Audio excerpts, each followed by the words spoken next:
Welcome back, everyone. So, confusion over the results following the presidential election in Venezuela.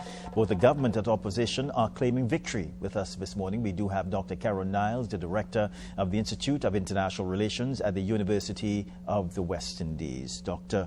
Niles, good morning. Thank you very much for joining us this morning. Good morning to you, and good morning to Trinidad and Tobago. Thank you for having me. Of course. Well, Dr. Niles, I don't know if you got a chance to look at the newspaper this morning, but these are some of the scenes that we're seeing. Maduro must go. Yesterday, let me just show our viewers this morning.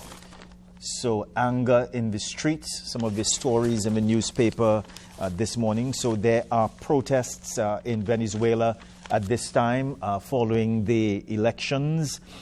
Earlier this week. Dr. Niles, as you look at this situation, because again, government is claiming victory, the opposition is claiming victory. As you look at all of this, what are your views this morning?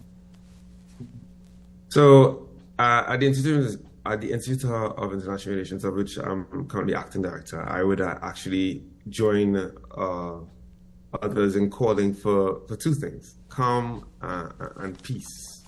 So what needs to happen right now is there needs to be a transparent process of verification. And by when we say transparent, we actually need the votes and the task for the votes, the number. So, and when we say that, just make sure that everybody has the page.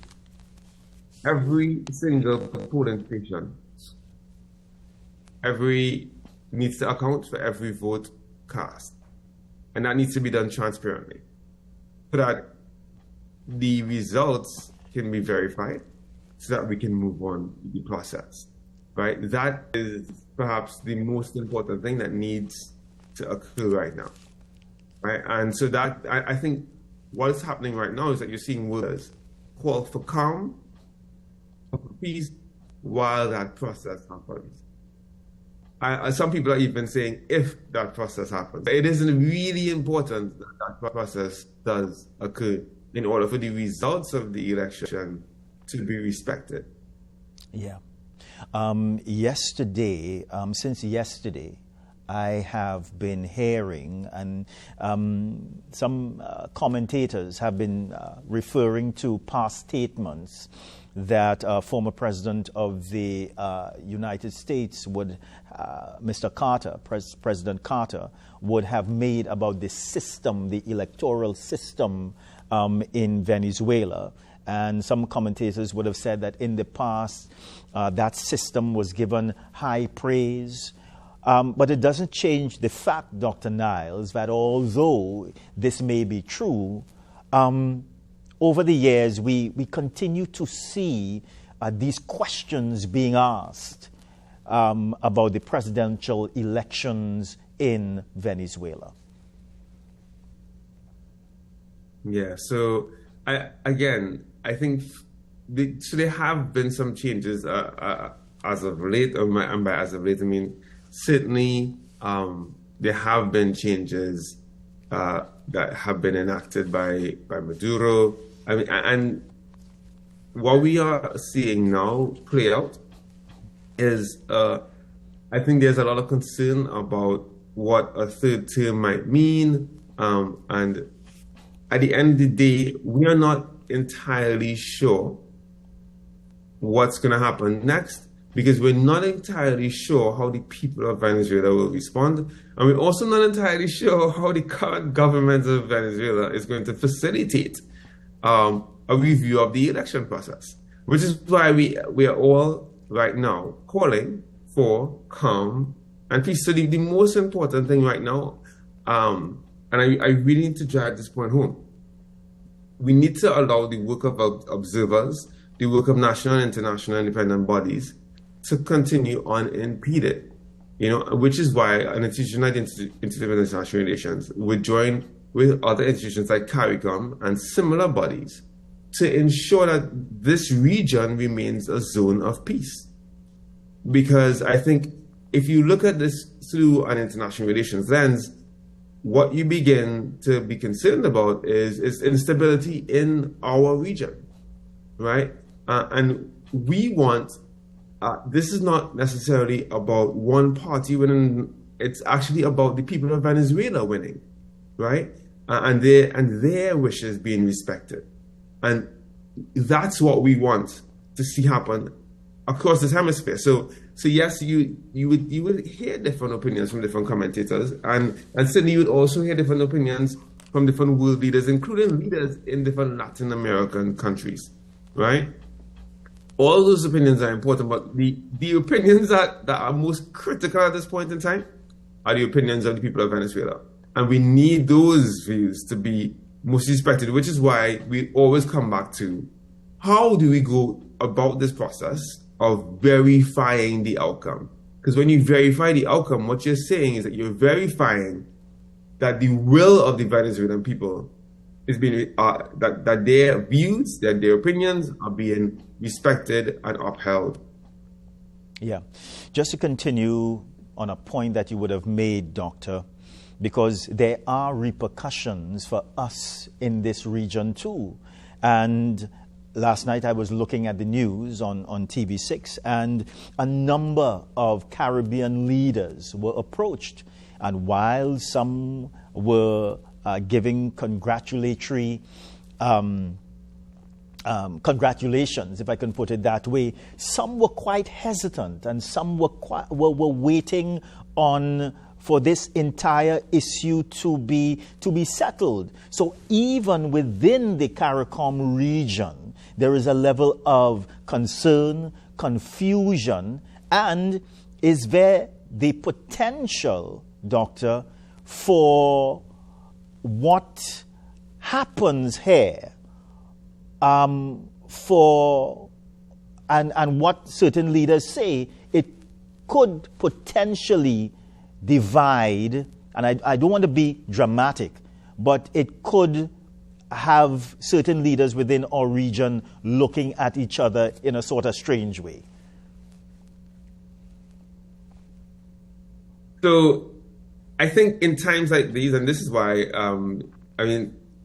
the global context right now is one of a lot of uncertainty in different parts of the world, right?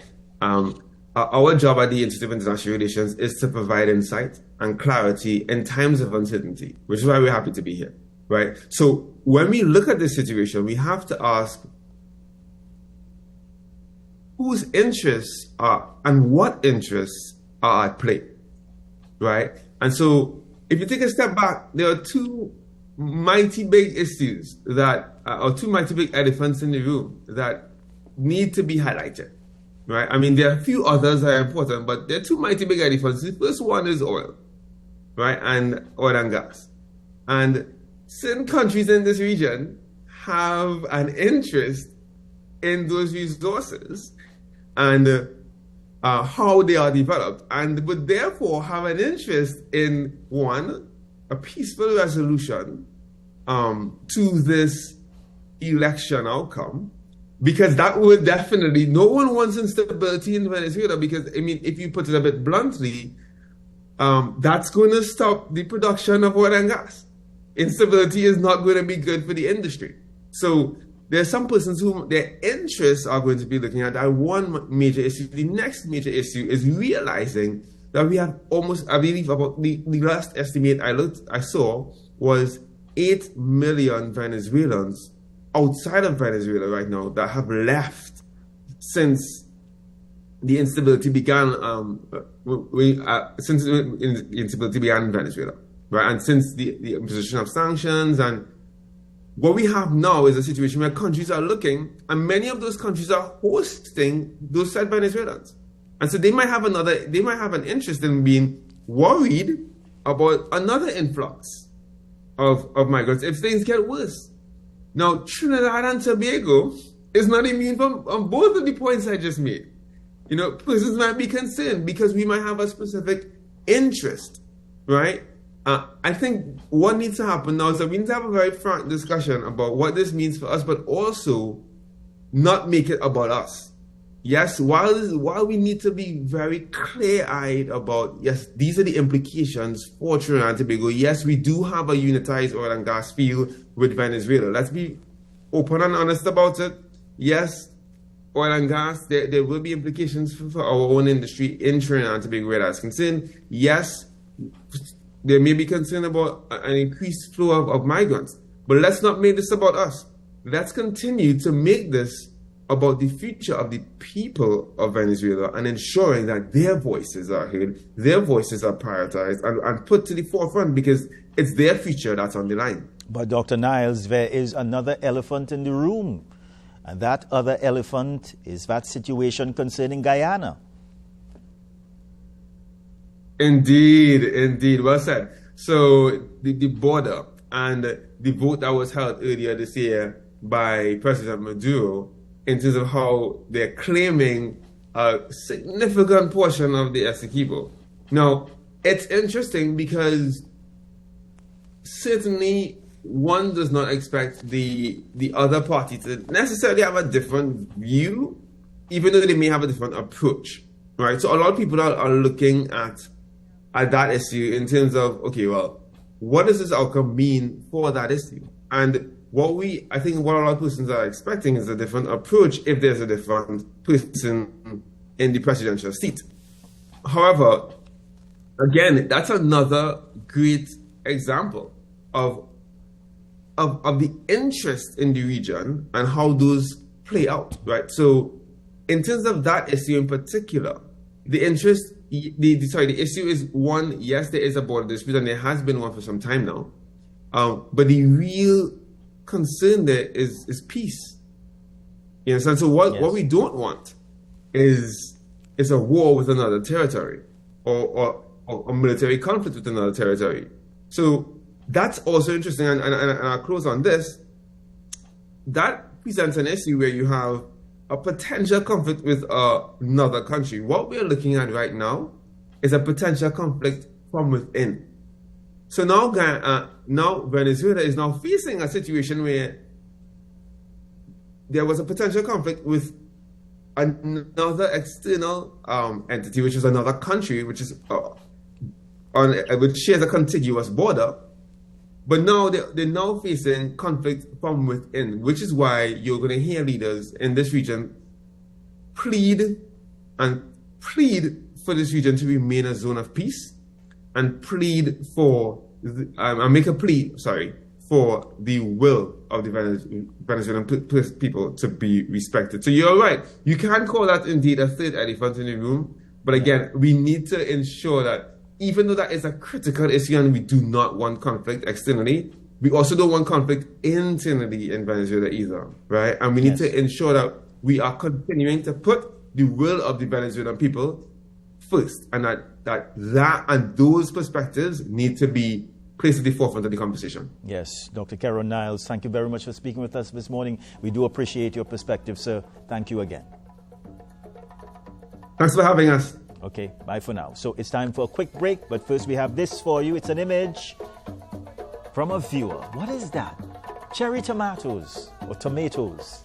Tomatoes. We're coming back, everybody.